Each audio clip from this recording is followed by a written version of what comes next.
Hello மக்களே, நான் உங்கள் பிளாட்ஃபார்ம்ஸில் பேசுகிறேன்.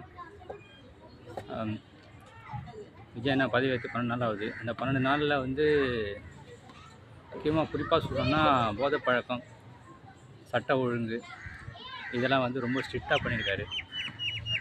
ஒயின் ஷாப்பில் காலைல பார் இல்லைங்க, காலையிலே வந்து கிட்டுன்னு கையெல்லாம் நடுங்கின்னு கட்டிங்கி கோட்டரை வாங்கி குடிப்பானுங்க.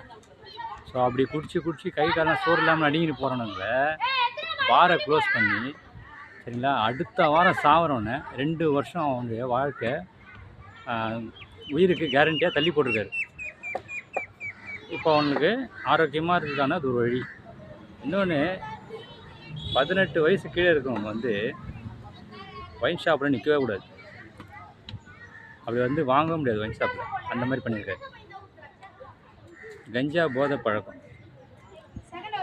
ஆன்ஸு பாக்கெட்டு, சின்ன ஆன்ஸு பாக்கெட்டு கூட எங்கேயுமே கிடைக்காது. அந்தளவுக்கு ரொம்ப ஸ்ட்ரிக்டாக சட்ட ஒழுங்காக வச்சுருக்காரு. எத்தனை நாள் ஆச்சு? வந்து 12 நாள் தான் ஆச்சு.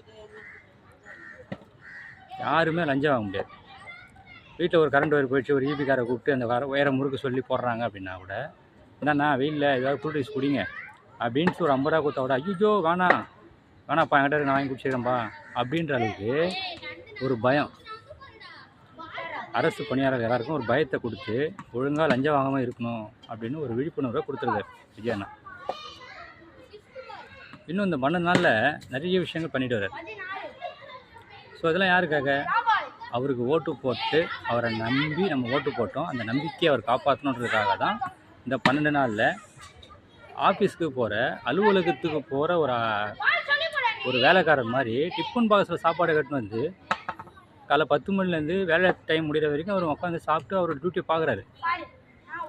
இந்த மாதிரி எந்த முதலமைச்சர் இது வரைக்கும் பார்த்துருக்காங்க சொல்லுங்கள்? 75 வருஷம் ஆண்ட கட்சி, 50 வருஷம் ஆண்ட கட்சி, இந்த மாதிரி 12 நாளில் இவ்வளோ வேலை யாராவது பார்த்துருக்காங்களா?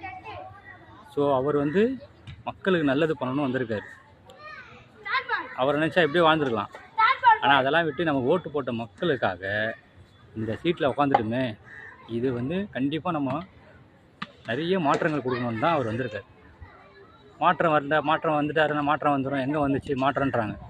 ஸோ மீடியாவில் அவரை பற்றி யார் என்ன வேணால் கமெண்ட் போடலாம், தப்பாக போடலாம். ஸோ மக்களே நல்லா தெரிஞ்சுக்கிங்க, அந்த மனுஷன் நல்லது பண்ணுறது தான் வந்திருக்காரு, சரிங்களா?